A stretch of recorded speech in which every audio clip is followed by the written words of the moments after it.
Hello everyone. तो कैसे हैं आप सभी लोग। स्वागत है आपका आज के एक नए वीडियो में। तो हम लोग का जो चल रहा था टॉपिक वो था वर्ब। वर्ब में हम लोगों ने मेन वर्ब जान लिया था। मेन वर्ब में जो एक्शन के आधार पे जितने भी प्रकार के वर्ब थे उन सबके बारे में हम लोग इसके पहले वाली वीडियो में जान चुके थे। ये हमारा पार्ट 2 है जिसमें हमें जानना है कि मेन वर्ब का जो एक्सिलरी वर्ब होता है, जो एक्सिलरी वर्ब के दो प्रकार होते हैं वो क्या क्या होते हैं, कैसे उन्हें समझा जाता है या किस तरीके से हम उन्हें पहचान सकते हैं। तो सबसे पहले ये जानते हैं कि एक्सिलरी वर्ब एक्चुअली में क्या होता है कि दो प्रकार का होता है। प्राइमरी एक्सिलरी वर्ब होता है और मॉडल एक्सिलरी वर्ब होता है। क्या होता है? प्राइमरी एक्सिलरी वर्ब और model axillary verb. Primary axillary verb अगर बात किया जाए तो प्राइमरी एक्सिलरी वर्ब के 3 गो फॉर्म होते हैं जिसको बी फॉर्म, हैव फॉर्म और डू फॉर्म कहा जाता है। Be form is, am, are, was, were होता है। हैव फॉर्म में हैज, हैव, हैड होता है और डू फॉर्म में डू, डज और डिड होता है। इनकी संख्या 11 होती है टोटल। ठीक है, कितनी होती है? 11 होती है टोटल। एक्सिलरी वर्ब की संख्या एक्चुअल में टोटल कितनी होती है? 24 होती है। ठीक है, जिसमें से 11 जो होता है प्राइमरी एक्सिलरी वर्ब होता है। अब देखिए, इन्हीं प्राइमरी एक्सिलरी वर्ब का एक अलग से पार्ट होता है, लिंकिंग वर्ब भी होता है और हेल्पिंग वर्ब भी होता है। ठीक है, लिंकिंग वर्ब किसको कहा जाता है कि जब is, am, are, was, were के तुरंत बाद नाउन का प्रयोग किया जाता होगा। यानी is, am, are, was, were एक सब्जेक्ट को और एक नाउन को जोड़ने का काम करता है, लिंक करने का काम करता है, तो वहां उसको हम बोलते हैं लिंकिंग वर्ब। जैसे Ram is a farmer, farmer और राम को जोड़ने का काम इज कर रहा है, इसलिए इज यहाँ पे क्या हो जाएगा? लिंकिंग वर्ब हो जाएगा। I am a teacher, teacher और आई को जोड़ने का काम क्या कर रहा है? एम कर रहा है, इसलिए यहाँ पे लिंकिंग वर्ब हो जाएगा। यू और स्टूडेंट, स्टूडेंट और यू को जोड़ने का काम क्या कर रहा है? वर्क कर रहा है, इसलिए यहाँ पर वर्ब हो जाएगा, लिंकिंग वर्ब हो जाएगा। तो जब इज, एम, आर के तुरंत बाद एक नाउन प्रयोग किया जाता हो तो उसको हम बोलेंगे लिंकिंग वर्ब। लेकिन ऐसी ही कंडीशन में अगर is, am, are, was, were के तुरंत बाद वर्ब का चौथा फॉर्म अर्थात वर्ब के फर्स्ट फॉर्म में आईएनजी को प्रयोग किया जाता होगा, तो ऐसी स्थिति में यही is, am, are, was, were जो लिंकिंग वर्ब था अब हमारा यहाँ पे काम करेगा हेल्पिंग वर्ब का। क्या काम करेगा? हेल्पिंग वर्ब का काम करेगा। प्यारे बच्चों देखिए, यहाँ पे वर्ब के फर्स्ट फॉर्म में आईएनजी लगाया हुआ है, तो इसके पहले ये जो आया ये हो जाएगा आपका हेल्पिंग वर्ब। अब यहाँ पर आप गलती नहीं करेंगे। लिंकिंग वर्ब कब होगा? जब इज, एम, आर के तुरंत बाद क्या है?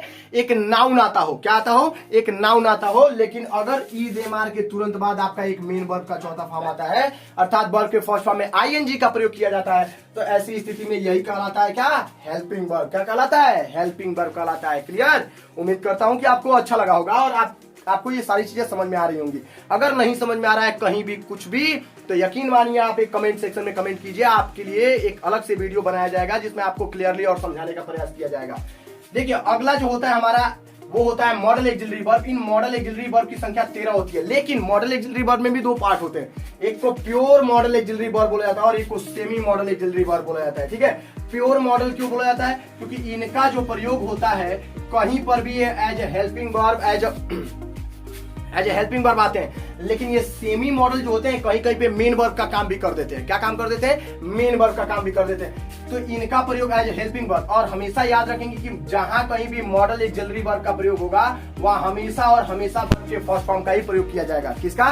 Got it?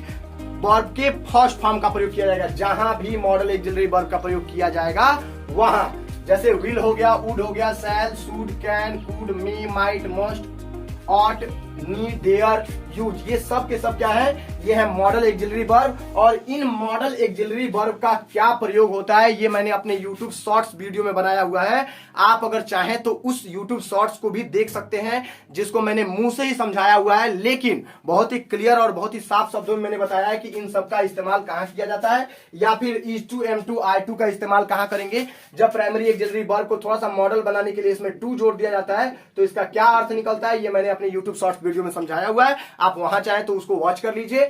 लेकिन अगर आपको इस पूरे एक्सिलरी वर्ब से कहीं कोई प्रॉब्लम आ रही है तो आप जरूर वीडियो में कमेंट कीजिए और बताइए कि आपको कहां क्या प्रॉब्लम है। यकीन कीजिए आपके प्रॉब्लम को हमेशा एमएस क्लासेस दूर करने का पूरा प्रयास करेगा।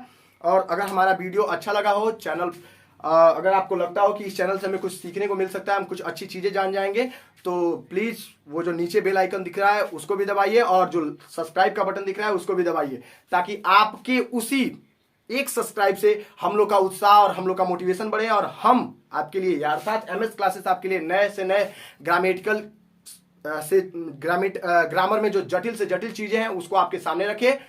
चलिए फिर मिलते हैं एक बार एक नए वीडियो में। तब तक के लिए आपका दिन शुभ हो। Thank you. Have a nice day.